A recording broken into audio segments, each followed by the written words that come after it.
Bienvenue au Bulletin des régions, une émission produite grâce à la collaboration de 20 télévisions communautaires autonomes associées à Cogeco. Au sommaire pour vous cette semaine, à Grande-Rivière, on plonge au cœur du centre de tri. À Rivière-à-Pierre et à 32 autres endroits au Québec, les automobilistes roulent sur une écoroute d'hiver. À Thetford, on entre dans une nouvelle ère de développement. Au massif de Petite-Rivière-Saint-François, on ne lésine pas sur les moyens pour fabriquer de la neige artificielle. De Passepébiac à Chandler et également de la Gaspésie à l'Outaouais, c'est la guignolée. Partout au Québec, depuis 40 ans, c'est l'opération Nez rouge. À Joliette, le Grand Orchestre accueille la chorale de l'École des Cascades de Rawdon.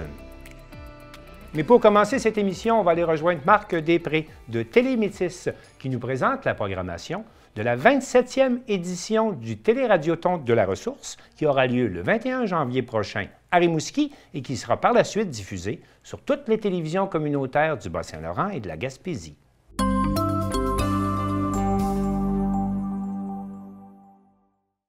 Madame Sirois, c'est un rendez-vous annuel parce qu'il y a un bel événement qui sera de retour déjà pour une 27e année. Oui, une 27e année déjà de ce bel événement-là.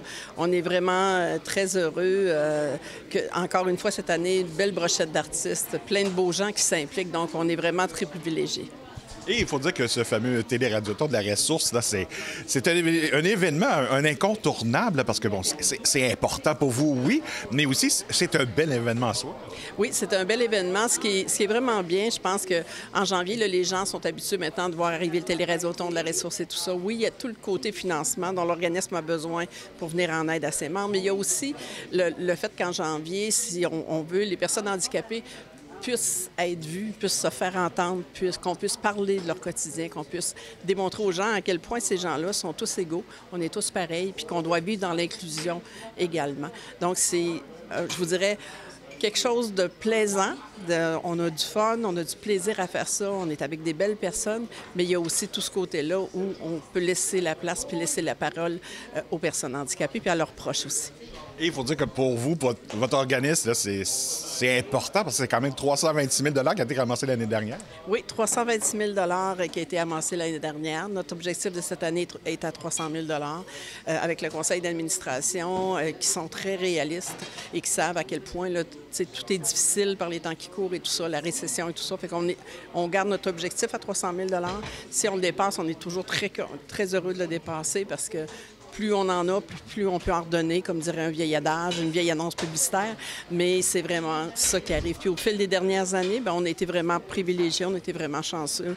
Ça nous a permis, ces argents-là supplémentaires, de pouvoir développer des nouveaux services. On a des nouveaux projets qui s'en viennent également là, dans la prochaine année. Donc, c'est un plus pour tout le monde. Au final, les personnes handicapées et leurs familles en profitent également. Et qu'est-ce qu'il y a eu de nouveau dans la dernière année? Bien, dans la dernière année, je vous dirais qu'on a consolidé un nouveau service qu'on a mis en place qui s'appelle le répit La Ressource. C'est un répit longue durée pour des personnes lourdement handicapées qui sont difficilement sortables de chez eux, qui ne peuvent pas être déplacées parce qu'ils se désorganisent ou parce qu'ils ont trop d'appareillage. Il y a des familles qui nous ont témoigné là, à quel point ça avait changé leur vie depuis la naissance de leur enfant, qui n'avaient pas, il y en a certains qui n'avaient jamais eu une journée de repos, une journée de répit. Là, ça peut être de 7 à 14 jours par année dont ils peuvent bénéficier là, grâce à ce service-là, entre autres. Et ça, à ce moment-là, c'est toute la Gaspésie qui peut en profiter? C'est tout le Bas-Saint-Laurent. Pour l'instant, c'est tout le Bas-Saint-Laurent. On veut l'exporter en Gaspésie. C'est un projet très novateur que la ressource a mis en place avec des belles collaborations avec le CI3S du Bas-Saint-Laurent et tout ça. Mais c'est vraiment là, un service qu'on veut exporter. On l'a mis en place au Bas-Saint-Laurent. Il va bien. On avait prévu 50 journées pour l'année de répit. Au 30 septembre, on était à 78 journées qui avaient été offertes. Fait que donc, on est très contents. Donc, on peut vraiment dire que tous ces services-là répondent vraiment à la demande. Et est-ce qu'on est capable de répondre à toutes les demandes? Bien, jusqu'à maintenant, à moins d'une demande extravagante ou qui ne correspond pas à nos critères d'admissibilité, bien sûr, si on n'est pas... notre mission, c'est d'aider les personnes handicapées et leurs familles. Fait que si on n'est pas une personne handicapée, c'est bien certain qu'il y a d'autres organismes, il y a d'autres associations qui existent qui peuvent leur venir en aide. Mais quand les gens arrivent chez nous, on est très conscients, on est le dernier maillon de la chaîne. S'ils sont chez nous, c'est parce qu'ils n'ont pas pu avoir d'aide à nulle part ailleurs. Fait que ce qu'on essaie de faire, nous, à la ressource, c'est de s'adapter à leurs besoins plutôt que ce soit le contraire. Et justement, pour aller recueillir ce 326 000-là, un beau spectacle encore une fois cette année. Un beau spectacle le 13 janvier à la salle des Jardins TELUS qui sera présenté, là, bien sûr, avec de beaux artistes, une belle brochette d'artistes. Là. On pense à Guylaine Tanguay, Marc Derry, René Wilkin qui sera là aussi, Pépé et sa guitare sera là, un jeune homme des Îles-de-la-Madeleine, un Gaspésien qui est Benny Jones qui sera là aussi présent avec nous. Des gens de la région, des gens de Rimouski qui seront présents également. Donc, c'est une belle brochette d'artistes. Les gens vont encore une fois être très surpris par toute l'imagination de Nelson Mayville. Donc, un beau 2 heures là, de spectacle. Ça va se dérouler encore une fois ici même à Rimouski. À Rimouski, le 13 janvier, à partir de 19h30. Et durant la semaine, il y aura le montage du Téléradioton qui, lui, sera présenté sur les ondes des télécommunautaires participantes le 21 janvier suivant, le dimanche suivant. Donc, à ce moment-là, les gens pourront faire leurs dons puis à la ressource. Mais ce qui est le fun de cet événement-là, c'est qu'il va être vu partout par la suite. C'est pas centré Rimouski ou le spectacle ici à Rimouski, mais après, on partage tout ça avec les gens là, partout au Bas-Saint-Laurent, en Gaspésie puis aux îles. Et bon, pour les billets, au moment où les gens vont regarder l'entrevue, donc ils sont déjà en vente? Ils sont déjà en vente à partir de midi. Salle des Jardins TELUS, Spectre, c'est en vente. Ou sinon, au bureau de la ressource, les gens peuvent s'en procurer également. 35 $ en pré-vente, 40 $ la journée du spectacle. Puis, je le dis tout le temps, ça fait un beau cadeau de Noël. On est à quelques semaines de Noël. Ça fait un beau cadeau de Noël, une belle soirée là, pour les gens qui seront avec nous. Et je pense que le thème est vraiment approprié, là. Une histoire d'amour. C'est vraiment une histoire d'amour entre votre organisme, entre la population et vice-versa. Oui, c'est vraiment une belle histoire d'amour, c'est certain. S'il n'y avait pas eu autant de collaboration, de gens qui se sont impliqués au fil des ans et tout ça, c'est certain que la ressource ne serait plus là, elle n'existerait plus. Fait que c'est vraiment de l'amour, c'est ça qui nous a maintenus. Ce qu'on a développé avec nos partenaires, avec nos bénévoles, avec nos donateurs, avec les membres de la ressource, il y a vraiment à travers tout ça une belle histoire d'amour. Et une belle histoire d'amour aussi avec les médias, parce que, encore une fois, aujourd'hui, là, à peu près tous les médias étaient présents. Oui, c'est vraiment particulier, puis d'autant plus qu'à travers tout ce que les médias vivent présentement, tout ce qui se passe partout au niveau des médias, vous savez, nous... Ça fait 27 ans qu'on est là. Quand, au départ, tout le monde nous disait ça se peut pas, ça survivra pas un événement comme ça en région. Puis au contraire, puis je suis persuadée, pour les avoir fait les 27, que si on est encore là après 27 ans, c'est parce que les médias étaient avec nous, étaient pas derrière nous, devant nous, puis avec nous pour publiciser l'événement. Parce qu'on aurait beau faire le plus bel événement possible, si on n'en parle pas, personne ne va savoir ce qui se passe. Et aussi, un nom qu'on a oublié de mentionner, je crois, il est indispensable depuis maintenant 5 ans, Nelson Mayville. Oui, Nelson a vraiment la touche pour monter ce spectacle-là, créer. Écoute, son cerveau doit toujours être en ébullition, ça se peut comme pas. Cette semaine, on avait une rencontre de production, puis là, il disait, les artistes sont tous trouvés, son pacing est prêt, le show est prêt, il est en train de penser déjà à 2025. On est vraiment chanceux d'avoir quelqu'un comme Nelson avec nous là, depuis 5 ans. Donc, sûrement rassurant pour une directrice. Oui, très rassurant, effectivement. On sait qu'au fil du temps, quand on a quelqu'un comme Nelson qui est avec nous, c'est quelqu'un qui connaît bien le milieu, qui a quand même un beau carnet d'adresses d'artistes. Fait que quand il s'adresse aux gens, puis il est auteur-compositeur, fait que quand il s'adresse aux artistes, il a bien compris ce qu'on fait, je pense. C'est surtout ça, il a bien compris la cause des personnes handicapées, donc il est capable de transmettre ce message-là, puis de convaincre les gens de venir en plein mois de janvier dans le Bas-Saint-Laurent, quand même. Et les billets donc, sont disponibles dès maintenant, mais on en a combien avant, grosso modo? Bien, la salle de spectacle contient aux alentours de 900 personnes, peut-être un petit peu moins le soir du show parce que là, on a les caméras et tout ça, l'installation, parce que toute la captation se fait le 13 janvier pour être redistribuée, revue le 21 janvier, mais aux alentours de 850 billets. Fait que si on arrivait à tout vendre ça, la directrice serait encore plus heureuse. Donc, on prend son téléphone et on vérifie. Sinon, on va sur le site de la ressource? Oui, bien, c'est possible sur le site de la ressource là, de venir voir les coordonnées pour nous rejoindre et tout ça. Mais comme je le disais, Spector et Rimouski, à partir de midi, c'est en vente. Sinon, vous nous appelez au bureau de la ressource au 418-722-7233. Ça nous fera plaisir de vous garder des billets. Donc, on se souhaite une 27e édition remplie d'amour. Bien, merci beaucoup.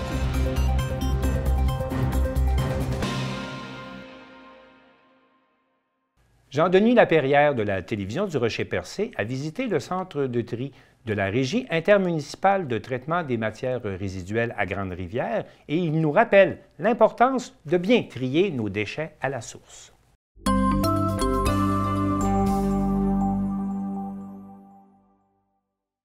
Afin de sensibiliser la population à l'importance de bien trier les matières destinées à leur bac de recyclage, nous nous rendons au cœur du centre de tri de la Régie intermunicipale de traitement des matières résiduelles de la Gaspésie. Nous examinerons le processus de tri des matières ainsi que les risques potentiels liés à la présence de matières inappropriées sur la ligne de triage en compagnie de Nathalie Drapeau, directrice générale de la RITMRG. Alors, ici, c'est le centre de tri des matières recyclables, donc le papier, le carton, le plastique, le verre, le métal. Les camions arrivent ici. Ça, c'est la première étape du matériel qu'on reçoit. Les camions arrivent ici et le matériel est déchargé. Ce qu'on a ici, c'est le matériel en vrac. Donc, toutes ces matières-là vont être triées, vont passer sur le système, notre système en boucle. Il va y avoir un pré-tri par les trieurs parce que il y a trop de contaminants qui sont potentiellement dangereux pour nos équipements. Alors, il y a une première étape qui va être... on va monter les matières par les convoyeurs. Alors, le premier convoyeur qu'on voit ici, c'est le premier convoyeur d'amener, si on veut. Puis après ça, ça monte sur le grand convoyeur qu'on voit là-bas. Après ça, ça va se rendre à la table de pré-tri à l'intérieur, qu'on va aller voir. Ici, ce qu'on voit, alors une fois que les matières à la fin, que toutes les matières sont triées, bien, vous voyez, elles sont triées en catégories. On voit le carton, des rejets à retrier. Là-bas, il y a la fibre, donc le papier. Alors, les matières sont vraiment triées en catégories. On va aller voir les équipements en haut. Alors, on a vu tout à l'heure les arrivages qui montaient dans le grand convoyeur. Ces arrivages-là, ils vont passer ici sur la table de pré-tri. Ici, c'est la première étape où on vient retirer toutes les matières qui n'ont pas à se retrouver dans les équipements ultérieurs, okay? qui nous suivent après. Regardez là-bas, dans le bac, tout au fond, regarde les lumières de Noël, quand ils sont toutes détachées comme ça, par exemple, les gros poêlons, les grosses barres de métal. Ça, ce sont toutes des matières qui sont très dangereuses pour notre système, qui peuvent endommager les équipements par la suite. Quand on voit ici les matières sur le convoyeur qui va repartir bientôt, ça, c'est le premier convoyeur qui va alimenter le système en boucle par la suite. Alors ici, sur ce convoyeur-là, les trieurs, ce qu'ils vont faire, c'est qu'ils vont retirer les sacs plastiques, vont retirer les déchets comme la nourriture, les couches, les contaminants qu'on ne veut pas avoir. Donc, et puis les grandes cordes. Tu sais, je vois là-bas qu'il y a des grandes cordes avec des grands fils. Ça, c'est le style de matière qu'il faut absolument retirer du système. Quand on parle de cordons, de fils, de strapping, tu sais, de strapping à palette, là, ça, il faut que ça soit bien attaché ensemble, que ça fasse une accumulation bien attachée, parce que quand c'est en longueur, ça vient tout s'enrouler dans les convoyeurs, et ça vient briser nos convoyeurs. Alors ça, c'est le genre de matière pour lesquelles il faut faire attention. Là, vous allez voir, donc le convoyeur repart. Alors ici, quand on trouve des déchets, tu sais, comme bon, des poches comme ça en plastique, c'est un déchet. Quand on trouve, par exemple, bon, des souliers, ça n'a pas d'affaire ici, ça, les souliers. Ça, c'est terrible. Donc, toutes les matières qui sont coincées dans les sacs, c'est difficile. On n'a pas beaucoup de temps pour défaire ces matières-là. Alors, c'est important que... Ça c'est risqué pour nous, là. Ça n'a pas d'affaire dans un sac plein, fermé. Alors, on n'a pas le temps de défaire ça. Ça va quand même vite, un sac à déchets avec de la matière puis de la nourriture. Ça prend beaucoup de temps à défaire. On demande aux gens de ne pas mettre les matières dans un sac. Hein? C'est du bardeau. On n'a pas d'affaire. C'est pas une matière recyclable. Bon, le strapping qu'on doit enlever. Alors, tout ça, il y a beaucoup de travail à faire au niveau du pré-tri qui est essentiel si on veut préserver nos équipements derrière. Oui, voilà, ça c'est... Bon, couverture, un tapis. Alors, ça là, c'est quotidien. Puis là, ça, il faut que ça change parce que c'est plus gérable. Là. Ça va être difficile de conserver les équipements en bon état. Parlant d'équipements en bon état, on avait parlé l'automne dernier d'un équipement qui avait été brisé, qui avait coûté à peu près 100 000 $. C'est le convoyeur que vous voyez là. Ce convoyeur-là, il alimente la presse à la fin, c'est-à-dire quand on a fini de trier les matières, qu'on a suffisamment dans la réserve, on va faire des ballots avec. Alors, ces ballots-là, comment ça fonctionne? C'est qu'on monte la matière, puis elle va se diriger vers la presse pour en faire un ballot. Vous voyez qu'il y a des gens qui travaillent sur les lignes. Ça se passe vite. Il y a beaucoup de matière, mais il y a aussi encore beaucoup trop de contaminants. Et ces contaminants-là, avec la quantité d'équipements que vous voyez sur place, on ne peut pas se permettre de gérer ces contaminants-là sans avoir de risques potentiels. Donc, on vous a montré la bouilloire, le gros matelas soufflé, la couverture, les fils. Alors, ces matières-là, il faut comprendre que quand on les retrouve dans les bacs, pour nous, c'est très nuisible.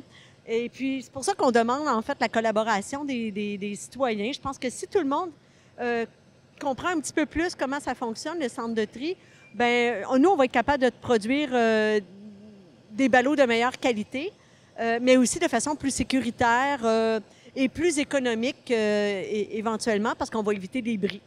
Alors, en espérant que vous avez un petit peu plus compris là, ce qui était notre quotidien au centre de tri, moi, je pense que les employés vont être bien contents de transmettre ce message-là, en espérant que les pratiques vont s'améliorer pour nous. Voilà, merci.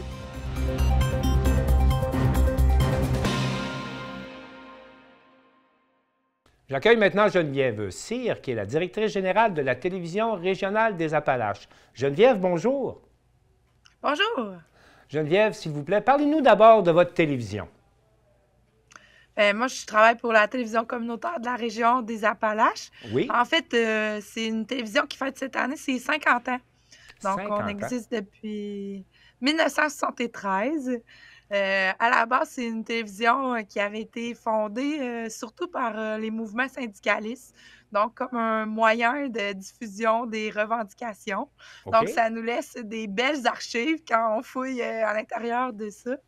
Mais avec les années, la télévision a adouci ses angles et est devenue un peu un moyen de mettre en valeur notre communauté, dans le fond. Vous couvrez, vous couvrez quelle localité? C'est ça, nous, on couvre le territoire de la MRC des Appalaches, Oui. donc c'est-à-dire 19 municipalités. Le Quand point même. centre est la ville de Thetford Mines, mais on va aussi avoir deux autres secteurs qui sont plus importants, le secteur nord et le secteur sud, avec les municipalités d'East Broughton et de Disraeli. Donc, Mais- la MRC des Appalaches, c'est quand même une nouvelle MRC. OK. On a changé de nom. Anciennement, on était la MRC de l'amiante, mais dans le fond, on a dû se défaire un peu de ce carcan-là parce que, entre autres, la ville de Thetford là, a longtemps été une ville mono-industrielle Oui.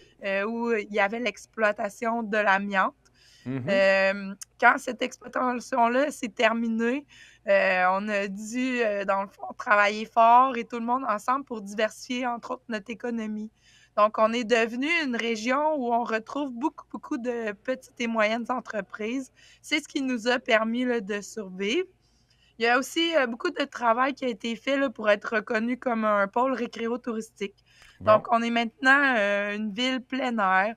On a accès là, à un parc national qui est le parc Frontenac. oui. On a plusieurs plans d'eau.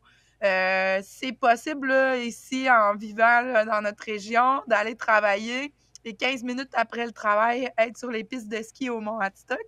Donc, on est choyé là, parce qu'on a accès facilement à la nature, là. En plus d'avoir une bonne qualité de vie et pas de trafic, heureusement. Donc, il y a plusieurs Mais avantages à venir s'établir ici, là. et Geneviève, vous avez quand même un certain héritage là, de votre passé mono-industriel de l'industrie de l'amiante, parce qu'il y a un centre, il y a de la recherche qui se fait chez vous, notamment par l'Observatoire national sur l'amiante. Pouvez-vous m'en parler un peu? Oui, ben on est quand même choyé là, que le Oui. gouvernement du Québec ait choisi d'établir cet observatoire-là dans notre région. C'est un événement là, qui est annoncé depuis peu. Donc, c'est une entente là, présentement qui est pour de 2022 à 2027. Donc, ils OK. sont présentement à mettre en place là, cet observatoire national-là. Ils ont travaillé dans la dernière année là, à structurer l'équipe, le bureau, les communications. Ils ont aussi analysé toutes les données qui étaient disponibles à partir du BAP qui avait Oui. été fait. Puis, présentement, ils sont à la mise en place là, de comités consultatifs et de comités scientifiques. Donc, c'est une mesure forte là, qui a été présentée par le ministre de l'Environnement.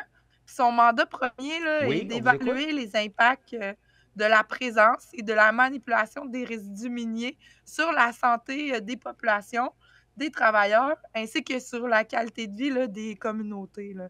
Donc, c'est un enjeu majeur là, pour notre secteur. Et ça se met en place progressivement là, depuis l'an dernier. Oui, c'est ça. Puis, ils visent, là, dans le fond, ben là, présentement, ils ont un plan d'action jusqu'en 2027, là. Et on apprenait, dans un autre dossier, on apprenait récemment que votre cégep, là, le cégep de Thetford, est parmi les plus performants au Québec. Ben oui, on est content parce Ben qu'on a oui, été classé là, dans les 10e meilleurs cégeps au niveau canadien en recherche. C'est pas rien pour en nous. recherche, OK? Donc, oui, dans le fond, c'est qu'il y a plus qu'une soixantaine d'experts en recherche puis une vingtaine d'enseignants-chercheurs là, qui ont établi 113 partenariats avec des entreprises Quand pour même. mener à bien 52 projets de recherche. Donc, c'est quand même des statistiques impressionnantes là, pour nous. On faut se dire que dans notre cégep, il y a depuis quelques années 2 centres collégiaux là, de transfert en technologie.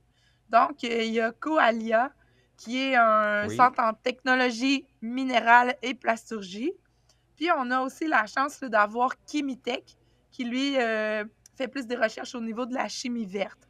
Donc, tu sais, on est choyé d'avoir cet établissement d'enseignement-là sur notre territoire, puis on est Geneviève, bien fiers là, de leur réalisation. oui, Geneviève, on dirait que votre lourd passé industriel est en train de se transformer en avantage pour la recherche. Ben effectivement, là, dans le fond, on a tiré parti pris un peu de ça, mais ça vient principalement au fait qu'on est une région qui travaille beaucoup en collaboration. Fait que je pense que c'est ça, à travers les années, là, qui nous a Oui. permis de tirer notre épingle du jeu là, suite aux difficultés qu'on a rencontrées. Mais je vous cacherai pas qu'il y a beaucoup de travail par les intervenants qui ont dû être faits là, pour arriver à ces résultats-là. Donc, je tenais à souligner leur travail. Oui, puis oui, vous travaillez ensemble. Et puis une des preuves, c'est peut-être ce qui s'en vient. Là, vous parlez d'un colloque sur le développement durable là, qui s'en vient chez vous. Oui, bien, c'est une belle annonce que je voulais vous faire part parce que ce colloque-là touche toute la région de Chaudière-Appalaches. OK? Donc, pas seulement notre région, mais toute la région Chaudière-Appalaches. C'est les sociétés d'aide au développement des collectivités Oui. et les centres d'aide aux entreprises On de voit les intervenants, Chaudière-Appalaches. là. On voit les intervenants à l'écran, Oui. justement. Ils sont nombreux, là. En collaboration avec le Fonds Éco-Leader et Synergie Montmagny-Lillet, qui ont décidé là, de créer le congrès Convergence. Donc, c'est un colloque régional en développement durable. C'est une première pour nous là, dans notre région. OK? Et le moteur de ce colloque-là est le développement durable, bien sûr, mais également l'économie circulaire. Donc, c'est de repenser nos façons de faire pour respecter les limites de la Terre. Donc, présentement, on a plus une façon de faire qui est souvent linéaire, là. On va Oui. prendre l'extraction, transformation, consommation, élimination. Eux, ils veulent, par des conférenciers puis des ateliers, revoir le mode de fonctionnement pour qu'on puisse avoir une économie qui est plus circulaire pour mieux utiliser les ressources, là. Une des preuves, en tout cas, vous mentionniez que les gens ont appris à travailler ensemble. On parle d'économie circulaire, mais il y a également là, une nouvelle activité parce qu'on remet, pour financer, là, vous allez nous expliquer ça, mais le ballon-ballet revient à l'honneur, là. Expliquez-nous un peu comment les gens se regroupent autour du ballon-ballet chez vous, là. Oui, bien, c'est un petit clin d'œil là, à une belle activité de financement que je trouvais bien originale. Oui. Donc, c'est la fondation du Cégep de Thetford qui organise le 2 mars prochain un tournoi de ballon-ballet. Donc, tous les fonds là, de cet événement-là vont aller là, au développement et au maintien des services de qualité là, pour les programmes de formation. Oui. Mais je trouvais très original là, de remettre à la mode, là, dans le fond, le ballon-ballet. Donc, si vous avez envie de venir nous faire un petit coucou, bien, vous pouvez venir pendant la semaine de relâche. Ça va nous faire plaisir de vous accueillir là, dans notre belle région. Oui, bien, Geneviève, merci. Puis je vais également mentionner, vous avez du skidoo dans la région également. Il y a des pistes, ça circule. Vous avez une industrie, parce que vous nous dites que vous êtes dans le touristique également comme tournant. Oui. Donc, les gens qui peuvent aller vous voir avant le mois de mars, on peut y aller en skidoo aussi. Sinon, bien, on a déjà beaucoup de neige. Oui, oui, c'est ça. Est-ce que déjà vous acceptez... beaucoup de neige, je peux venir. Est-ce que vous acceptez les équipes de ballon-ballet de l'extérieur? Oui, j'imagine que s'il y a des gens qui voulaient se former une équipe, ça ferait plaisir de les accepter. Geneviève Cyr, ça a été un plaisir de faire cette converse avec vous et je vous dis à la prochaine. Merci.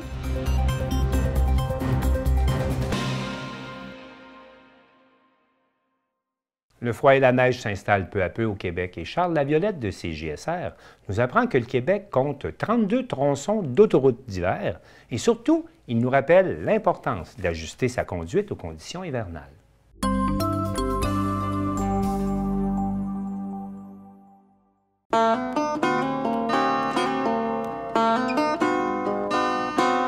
Il est tombé un peu plus de 50 cm de neige dans la région de Québec en novembre, alors que la normale est de 32 cm. La couverture de neige est actuellement en moyenne de 24 cm de neige au sol, alors que la normale est d'un peu moins de 10 cm en ce temps de l'année. Malgré donc le couvert de neige qui est légèrement hâtif, Environnement Canada prévoit des températures moyennes supérieures au normal dans l'ensemble du pays en vue de l'hiver 2023-2024. Cet hiver doux est surtout attribuable au phénomène climatique El Niño qui sera particulièrement présent cette année. Encore cette année, 32 tronçons de route se trouvant partout au Québec seront des écoroutes d'hiver. Dans Portneuf, on trouve une seule écoroute d'hiver, elle se trouve à Rivière-à-Pierre. En effet, sur la route principale de cette localité du nord de Portneuf, on minimise le sel de déglaçage qui est utilisé pour dégivrer la chaussée durant l'hiver. Car c'est ça l'idée des écoroutes d'hiver, réduire ou même éliminer l'usage du calcium, principalement pour minimiser l'impact sur les environnements aquatiques. Sur les tronçons de route concernés, le ministère utilise plutôt des abrasifs, comme par exemple de la pierre. Sur les routes de la région de la capitale nationale l'hiver passé, on a étendu environ 72 000 tonnes de sel de déglaçage. Même si le programme des écoroutes d'hiver existe depuis 2008, le ministère des Transports et de la Mobilité durable n'a toujours pas dévoilé publiquement de rapport qui indiquerait si, oui ou non, ces mesures ont un impact réel sur les cours d'eau et si la sécurité routière est affectée. Mais peu importe l'état des routes, il faut toujours adapter sa conduite aux conditions hivernales. Suite à la tempête de lundi, nous avons rencontré André Fauché, propriétaire du garage Clément Fauché, qui a dû remorquer une douzaine de véhicules suite à des sorties de route dues aux conditions glacées. Les pneus d'hiver, c'est important. Avec les 4 saisons, c'est pas suffisant. Le 4 saisons n'a pas la propriété à moins 10, moins 15 d'avoir un caoutchouc mou. Ça prend un pneu d'hiver. Le pneu d'hiver, c'est plus adéquat pour le climat qu'on a au Québec, dépendant de la région, soit à neige ou à glace. C'est obligatoire à partir du 1er décembre. On est rendu le 4 décembre. Il y a beaucoup de retardataires encore cette année qui n'ont même pas acheté le pneu d'hiver encore. Les voitures sont dans le stationnement et attendent leur tour. La proportion, c'est à peu près 10 10 de retardataires pour les pneus d'hiver. Cette année, on dirait que c'est pire que d'habitude. Le budget n'est pas là pour les pneus. Moi, je suis quelqu'un qui est plus pneus à crampons. On a beaucoup de verglas. C'est un point de plus sur notre côté. Pneu à neige sur la glace, ben, il va être plus glissant qu'un pneu à crampons. Fait que ça aide un peu plus sur la glace. Le monde retourne de plus en plus aux pneus à crampons. D'une année à l'autre, les ventes augmentent tout le temps. On est affilié CA, fait que sur les routes, on en fait beaucoup. Les routes secondaires, c'est plus glissant, plus d'accidents. Le monde, ça n'adapte pas leur conduite au climat et à la chaussée. C'est sûr, sur la chaussée, c'est asphalte, tu peux rouler normalement, mais si tu es sans neige ou sans glace, il faut que tu diminues ta vitesse si tu veux être sûr de ne pas déraper. 50 de ceux qui prennent le fossé sont mal chaussés, puis l'autre 50 conduite excessive. Ça roule à 90 dans des routes secondaires. Fait qu'ils arrivent dans une courbe, ils ne s'avirent pas ou ils dérapent carrément. La journée de tempête de lundi, on a entre 12 et 13 qui ont été remorqués. Donc, 6 accidents causés par pas d'adaptation à la route, 2 avec des pneus 4 saisons.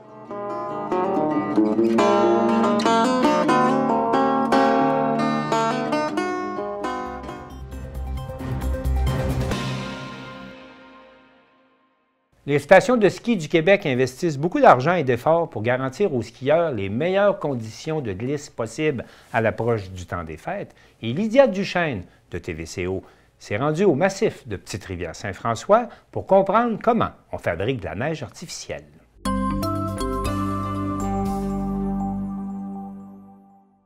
Nous sommes le 30 novembre 2023 et Dame Nature a été généreuse pour les amoureux des pentes en nous offrant une belle bordée qui permettra l'ouverture des montagnes de la région dès le 2 décembre.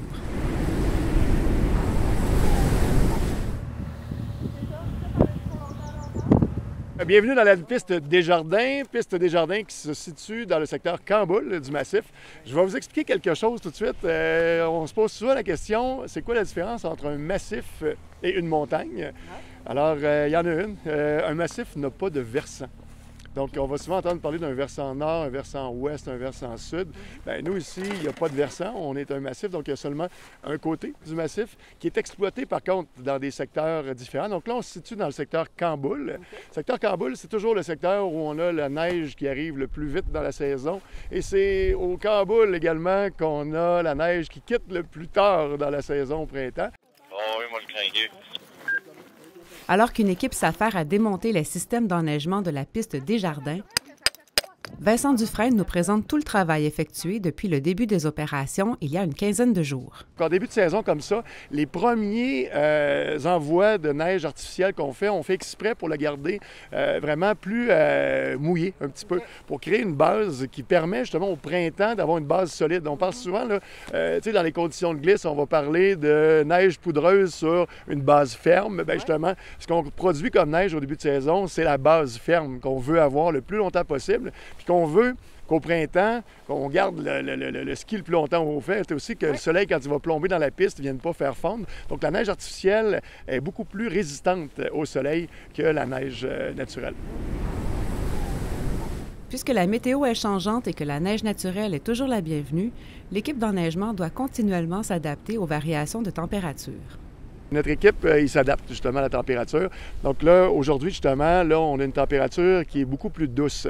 Donc là, on arrête l'enneigement. Là, ici, dans le secteur, on l'arrêtait de toute façon, mais il y a des secteurs où, aujourd'hui, on ne fera pas de neige parce qu'on ne produirait pas une qualité de neige qu'on désire. Donc là, on va plutôt planifier l'installation de ce qu'on prévoit pour cette nuit, où on va retomber dans des températures qui sont propices pour l'enneigement.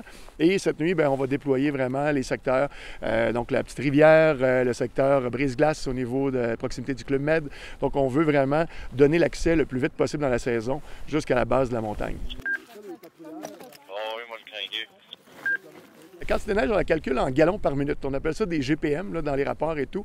Donc, on produit en gallons par minute, c'est 4500 gallons par minute qu'on prend d'eau présentement pour produire la neige. Sur la montagne, sur le secteur qu'on enneige présentement. Okay. Donc, c'est le maximum de gallons par minute qu'on peut prendre par période d'opération d'enneigement. Donc, c'est ce qui fait en sorte qu'on se déplace secteur par secteur dans la montagne.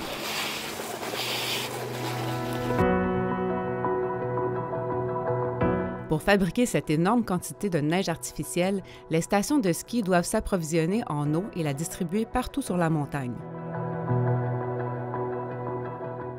C'est à la station de pompage que prennent place ces opérations.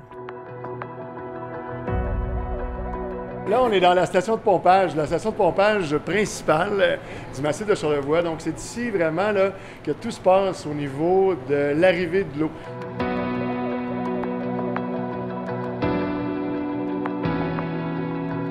On a 2 points d'eau qui sont naturels. Donc, la rivière Lombrette, qui depuis 2 ans maintenant existe. Et on a le lac Tourville. Le lac Tourville, depuis le tout début qu'on fait de l'enneigement artificiel ici au massif, c'était le lac Tourville dans lequel on puisait l'eau. L'eau du lac Tourville, l'eau de la rivière Lombrette, s'en vont par conduit des gros tuyaux là, qui ressemblent carrément à ce qu'on voit derrière comme ça.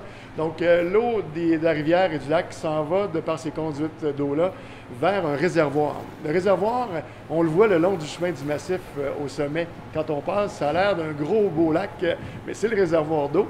Et de ce réservoir-là qu'on garde toujours plein avec justement l'alimentation en eau des 2 cours d'eau, donc la Lombrette et le lac Tourville, bien, on amène cette eau-là du réservoir vers ici, dans la station de pompage. On voit ici, là, sur le tuyau, on voit que c'est écrit que c'est le tuyau principal. Donc, ce tuyau-là, c'est de là qu'arrive l'eau du réservoir. Et après ça, si on voit l'ensemble des autres tuyaux, sans faire la nomenclature de chacun, mais chaque tuyau a sa nécessité et envoie l'eau à des endroits précis dans la diffusion, là, dans la montagne.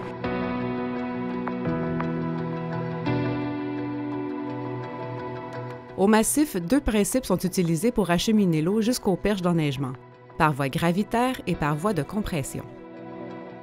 Contrairement au système plus ancien, il n'est plus nécessaire d'ajouter des produits à l'eau pour créer la neige artificielle. C'est plutôt grâce aux systèmes de buses qui sont au bout des perches que la gouttelette d'eau se transforme en flocon au contact de l'air. La beauté des nouveaux systèmes avec les perches, c'est que tout est contrôlé par ordinateur. Donc, la nuance est importante. On produit beaucoup plus rapidement la mise en place de notre enneigement grâce à ces systèmes-là qui sont toutes faites là, vraiment propulsées avec un logiciel. Donc, à même mon bureau, je peux décider que on voit, exemple, la météo. OK, là, le secteur de la piste Desjardins, oh, la météo, elle nous indique qu'on tombe à -8 maintenant. Tandis que là, pendant qu'on est en train d'enneiger dans la Gagnon, par exemple, dans la Gagnon, on voit que la météo est à -4. Donc, les perches automatisées dans ces 2 secteurs-là font en sorte que de l'ordinateur, j'arrête la propulsion d'eau dans les perches où il fait -4, puis je décide que j'envoie ça là où il fait -8 pour avoir une meilleure qualité de neige. Ces nouveaux systèmes dernier cri appelés Snowfly côtoient tout de même des systèmes plus anciens comme le canon Turbo-Cristal qui reste toujours utile dans certaines circonstances. Les endroits qui sont avec une proximité des bâtiments ou des endroits plus restreints, on va utiliser ce type de canon-là. C'est ce qu'on fait ici justement pour amener l'enneigement au niveau qu'on se doit d'avoir pour l'ouverture de samedi. Dernière étape de la préparation des pistes, le damage vise non seulement à aplanir les pistes, mais aussi à bonifier l'expérience de glisse des visiteurs. On voit présentement le travail de notre dameur. La machine dans laquelle il se trouve, c'est une Bison, donc de la marque Prinote, qui est notre partenaire au niveau de tout ce qui est damage ici sur la montagne.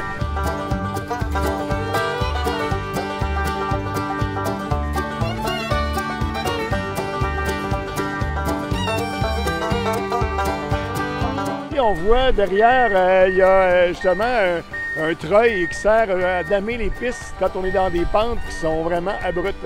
Donc, on va s'attacher avec le câble du treuil après les prises qu'il y a dans les pistes. Et la dameuse, elle, il faut toujours remonter la neige vers le haut de la montagne parce que automatiquement, les gens en skiant descendent la neige.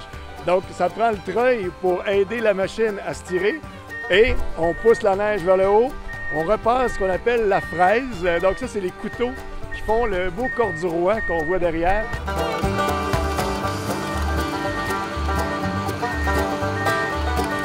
À chaque tombée de neige importante, un plan de damage est élaboré. Lors d'une tempête de neige, on va toujours sortir l'opération de damage très tôt dans le soir même. Donc, le but, c'est de garder la neige au sol. Donc, on ne veut pas que le vent fasse disparaître la belle neige naturelle qui arrive. Donc, à ce moment-là, on sort le plan de damage aux alentours de 20 heures dans ce temps-là et on travaille la neige pour la compacter au maximum. Et après qu'on a fini la compaction, quand on est en mesure d'arriver vers 4 heures, 4h30 du matin, bien là, on sort les opérations justement de préparation de piste. C'est sûr que là, si la tempête continue, c'est différent. On laisse la poudreuse. Mais quand la neige a arrêté, bien là, à ce moment-là, les couteaux derrière vont vraiment faire un mixage de toute cette belle neige-là. On va venir la compacter. Et le tapis qui suit derrière fait le beau corps du roi. Donc, c'est ce qu'on est habitué de voir dans les meilleures conditions de glisse. C'est ce que les gens ont comme attente aussi. La qualité des équipements est importante pour garantir les meilleures conditions de glisse possibles. C'est pourquoi l'achat d'une nouvelle dameuse est fait à chaque année au massif de Petite-Rivière-Saint-François. Un investissement d'environ 700 000 $ par machine.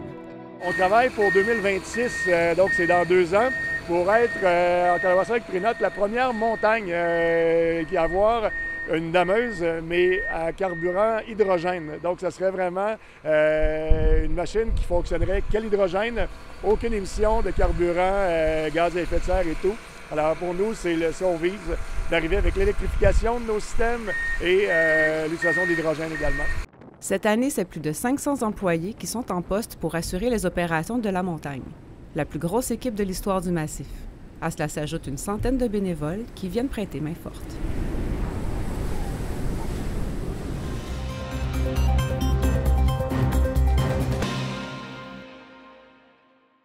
Valérie Pinault de Télévague a rencontré des organismes communautaires et des bénévoles de Passepébiac à Chandler qui participaient à l'opération de la Guignolée.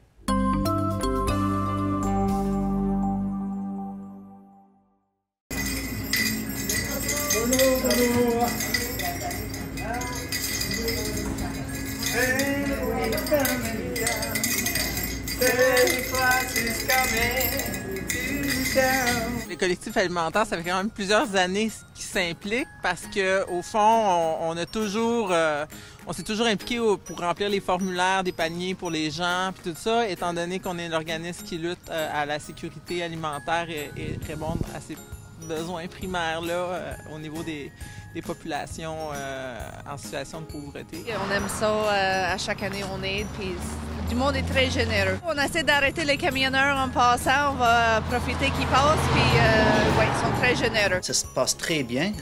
On est à peu près où ce qu'on était l'année passée en termes d'argent ramassé, autour de 25 000 $. L'année passée, on a pu aller ramasser à peu près 33. Donc, on va être bon pour au moins faire comme l'année passée, même un petit peu plus. Est-ce qu'il y a des entreprises, des organismes qui ont fait des levées de fonds ou des événements spéciaux pour la Guignolée? Cette année, on a un partenariat spécial avec CHNC. Évidemment, eux, ils sont impliqués dans le Grand Guignolée de Média. Mais cette année, ils ont fait un spectacle bénéfice il y a à peu près une semaine et ils ont ramassé à peu près 1 000 $ pour la Guignolée. Ça serait quoi l'impact de la Guignolée sur la communauté? Bien, ça permet aux gens, dans le fond, de passer un temps des fêtes qui est un peu comme ceux de tout le monde, dans le fond, parce que c'est des gens qui font de la demande, qui ont déjà de la difficulté à y arriver, qui vont être très serrés.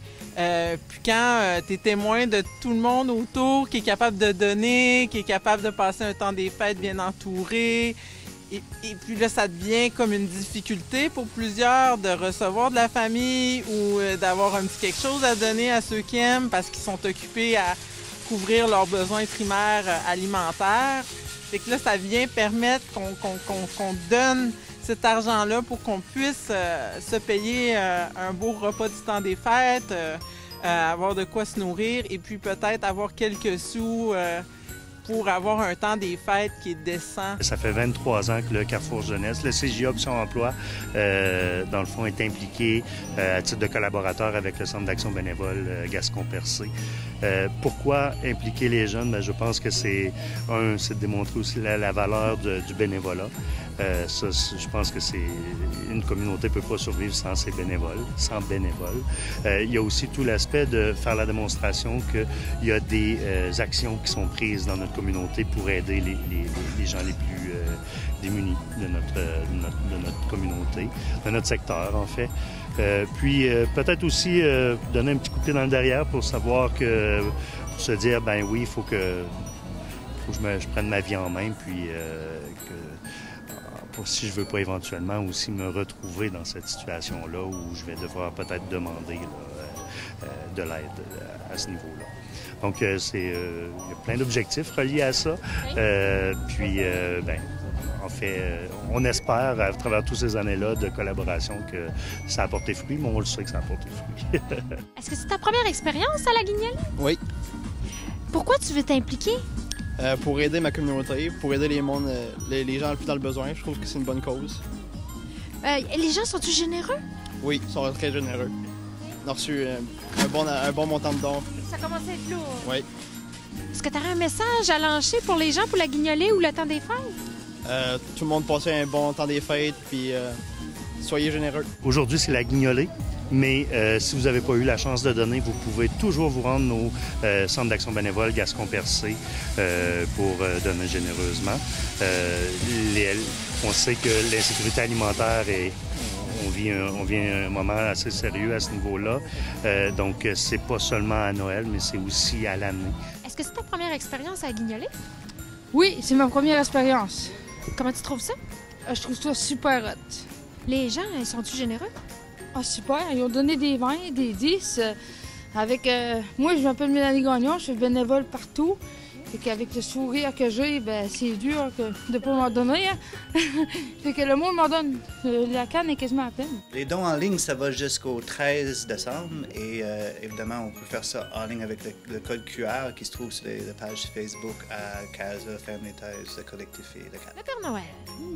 Est-ce que les gens sont généreux cette année? Très généreux. Je ne croyais pas qu'ils avaient été si généreux que ça. Je pense qu'on va battre l'argent de l'année passée, si ça continue. Est-ce que vous auriez des vœux à faire pour le temps des fêtes?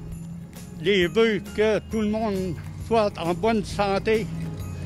Et je leur souhaite beaucoup de joie et beaucoup de bonheur.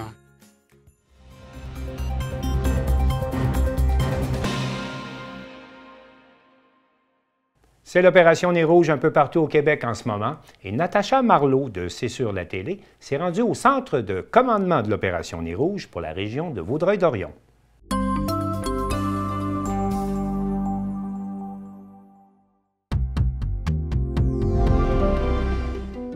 Le 24 novembre dernier, Opération Nez Rouge lançait sa 40e année d'opération. Nous sommes allés rencontrer des membres de l'équipe de bénévoles à la centrale Vaudreuil-Soulangeoise, située à l'Omnicentre à Pincourt. Hey, c'est ce soir que ça commence? Oui, on est fébrile. Ce soir, c'est la première soirée de l'Opération Nez Rouge pour 2023. On remet à quelle fondation? Tous les dons qui sont récoltés cette année, dans le fond, pour Opération Nez Rouge sont remis à Répit le Zéphyr, qui est un organisme à but non lucratif qui a comme mission d'offrir du répit aux familles naturelles qui ont des enfants avec un diagnostic de DI et ou de TSA, donc de déficience intellectuelle ou de trouble du spectre de l'autisme. Ça fait combien d'années vous êtes pour Opération Nez Rouge? C'est ma 19e année. J'ai commencé comme tout le monde en faisant des raccompagnements. Je suis allé sur l'équipe de la mascotte et là, ça fait 7 ou 8 ans que je suis répartiteur. Qu'est-ce qui vous motive?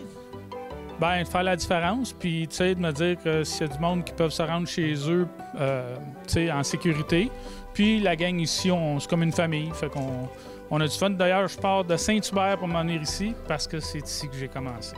Ça fait combien d'années vous travaillez pour Opération Nez Rouge? Moi, ça va faire au moins 7 ans.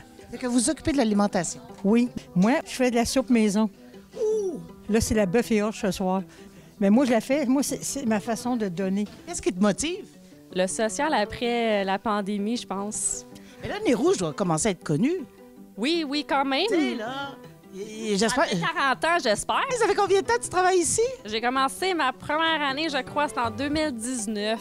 Ce soir, qu'est-ce que tu fais? Ce soir, quasiment tous les soirs, on commence avec un tour d'un restaurant avec notre fameuse mascotte Nez Rouge. Il y a combien d'équipes, saviez-vous, cette année? Ça varie à tous les soirs. Au début, il y en a moins, puis dans les grosses soirées, on peut avoir j'ai déjà vu jusqu'à 29 équipes. 3 personnes. OK. Un chauffeur, ce qu'on appelle nous autres un partenaire, puis l'escorte motorisé, qui est la personne qui prend son véhicule puis qui amène l'équipe aux différents appels. À tous les soirs, vous pouvez présenter à Centrale. On a des formulaires.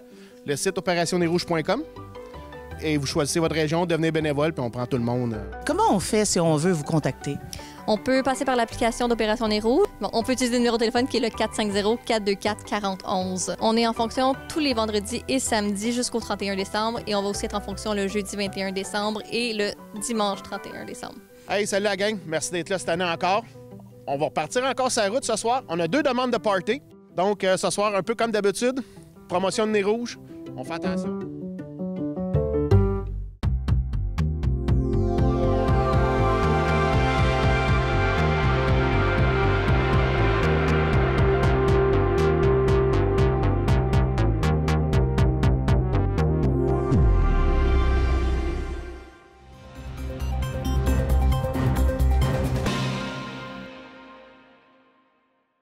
Le Grand Orchestre de Joliette compte parmi ses musiciens la violoniste Danielle Yvon, qui est également la directrice générale de la station de télévision CTRB. Elle nous a fait parvenir un extrait de concert où le Grand Orchestre de Joliette accueille la chorale de l'école Les Cascades de Rawdon pour interpréter un grand succès de la musique québécoise, « Quand les hommes vivront d'amour ».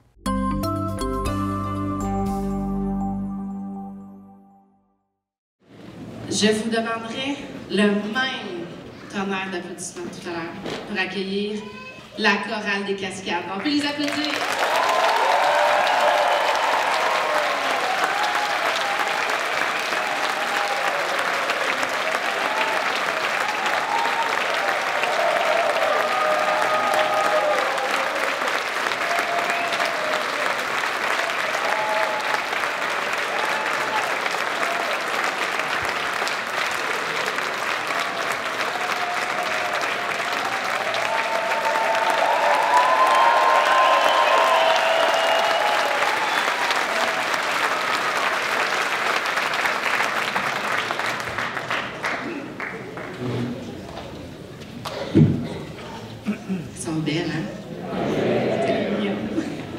Pas toutes, là.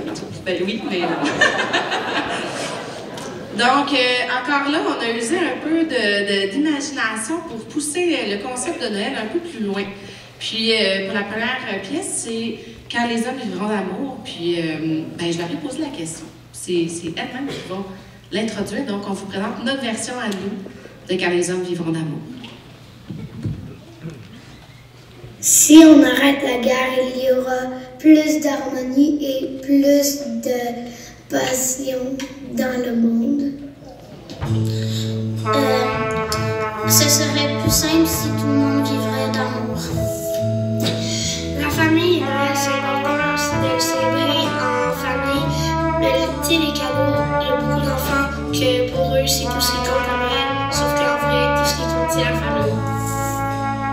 Il faudrait arrêter la guerre. Il faudrait que les hommes arrivent à s'entendre et qu'il y ait de l'harmonie entre tout le monde.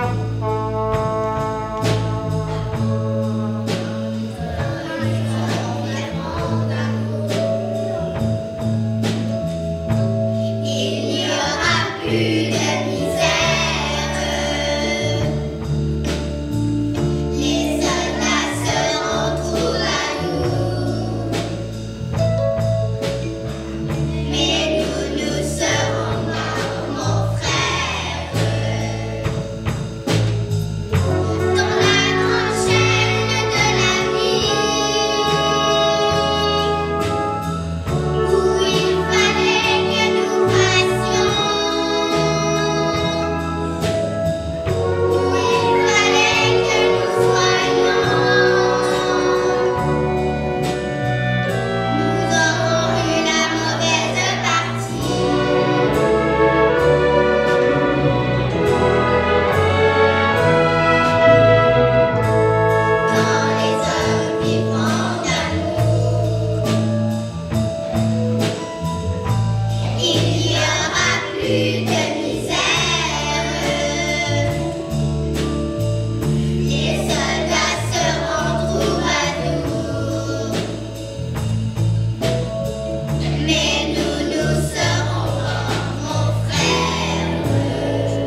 On termine cette émission avec des images de la parade du Père Noël à Montmagny.